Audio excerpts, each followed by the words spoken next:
La célula es la unidad morfológica y funcional de todo ser vivo. De este modo, pueden clasificarse los organismos vivos según el número de células que posean. Si solo tienen una, se les denomina unicelulares, como pueden ser los protozoos o las bacterias, organismos microscópicos. Si poseen más, se les llama pluricelulares.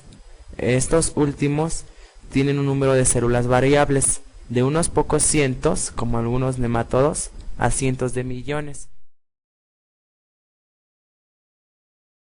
En 1665, Robert Hooke publicó los resultados de sus observaciones sobre tejidos vegetales, como el corcho, realizadas con un microscopio de 50 aumentos construido por él mismo.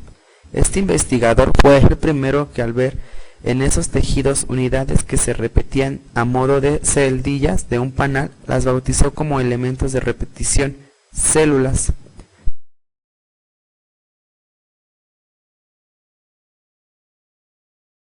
En 1830 se disponía ya de microscopios con una óptica más avanzada, lo que permitió a investigadores como Theodor Schlaun y Matthias Schilden definir los postulados de la teoría celular.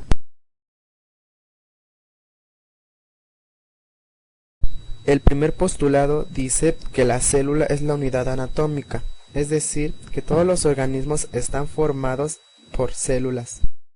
El segundo postulado dice que la célula es la unidad fisiológica.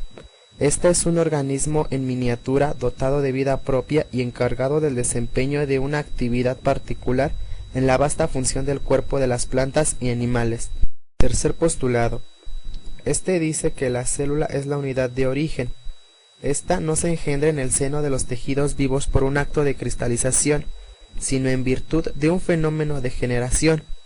Omis célula e célula, es decir, toda célula procede de otra célula. Se llama procariotas a las células sin núcleo diferenciado, es decir, cuyo material genético se encuentra disperso en el citoplasma, reunido en una zona denominada nucleoide.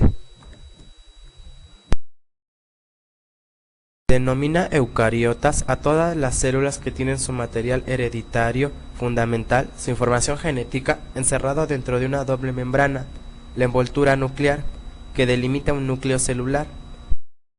Las células animales componen los tejidos de los animales y se distinguen de las células vegetales en que carecen de paredes celulares, de cloroplastos y poseen centriolos y vacuolas más pequeñas, generalmente más abundantes. Debido a la carencia de pared celular rígida, las células animales pueden adoptar variedad de formas e incluso pueden fagocitar otras estructuras. La célula vegetal forma a los vegetales. Se trata de células eucariotas cuyo núcleo está delimitado por una membrana. La pared celular es celulósica y tiene rigidez necesaria para evitar los cambios de posición y forma.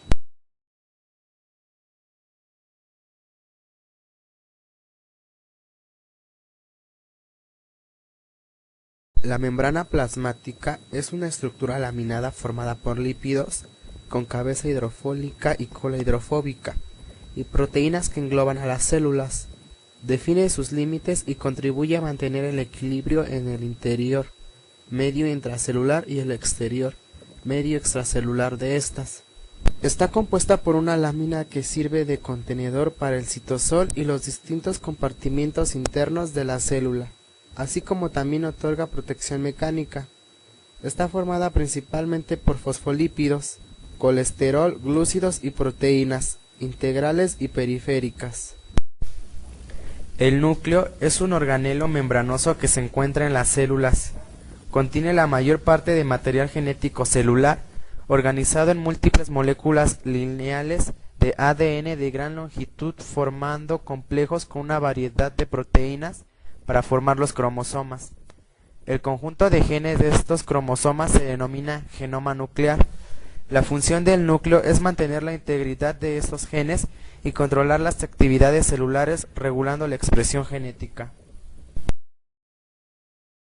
El citoplasma es la parte del protoplasma que en una célula se encuentra entre el núcleo y la membrana plasmática.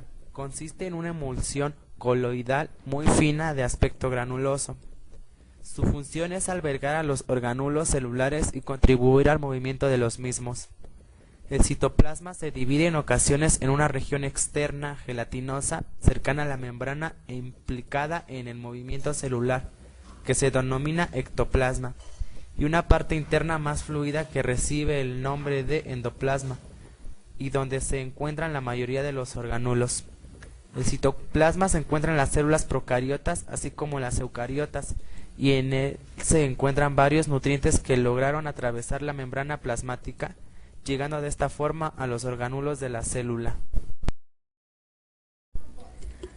En el citoplasma existe una red de filamentos proteicos que le confieren forma y organización interna a la célula y permiten su movimiento. A estos filamentos se les denomina citoesqueleto.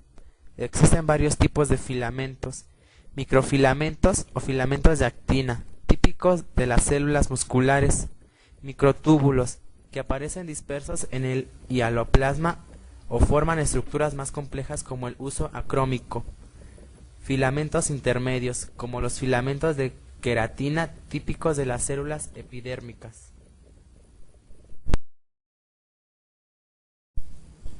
Los lisosomas son vesículas esféricas. Contienen alrededor de 50 enzimas, generalmente hidrolíticas, en solución ácida.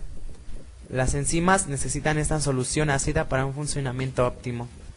Los lisosomas utilizan sus enzimas para reciclar los diferentes orgánulos de la célula, englobándolas, dirigiéndolas y liberando sus componentes en el citosol. Este proceso se denomina autofagia.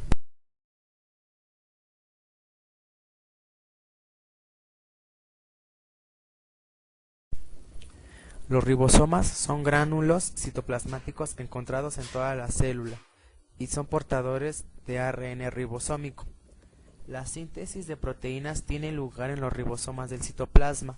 Los ARN mensajeros y los ARN de transferencia se sintetizan en el núcleo y luego se transmiten al citoplasma como moléculas independientes. El ARN ribosómico entra en el citoplasma en forma de una subunidad ribosomal.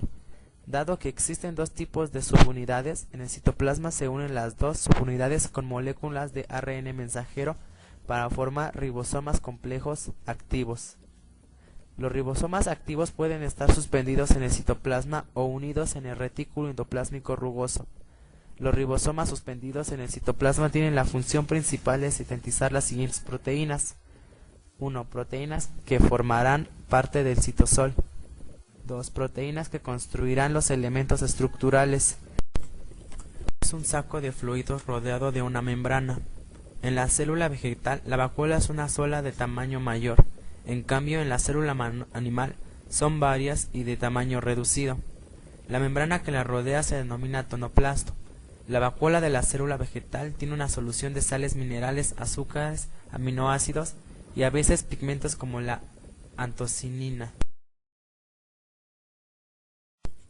El retículo endoplasmático es un complejo sistema y conjunto de membranas conectadas entre sí, que forman un esqueleto citoplasmático. Forma un extenso sistema de canales y mantiene unidos a los ribosomas. Su forma puede variar, ya que su naturaleza depende del arreglo de las células, que pueden estar comprimidas u organizadas de forma suelta. Es un conjunto de cavidades cerradas de forma muy variable, láminas aplanadas, vesículas globulares o tubos de aspecto sinuoso. Estos se comunican entre sí y forman una red continua separada del hialoplasma por la membrana del retículo endoplasmático. En consecuencia, el contenido del líquido del citoplasma queda dividido en dos partes: el espacio luminar o cisternal, contenido en el interior del retículo endoplasmático, y el espacio citosílico, que comprende el exterior del retículo endoplasmático. Sus principales funciones constituyen circulación de sustancias que no se liberan al citoplasma, servir como área para reacciones químicas, síntesis y transporte de proteínas producidas por los ribosomas andosados y sus membranas, glicolización de proteínas, producción de lípidos y esteroides, y proveer como un esqueleto estructural para mantener una forma celular.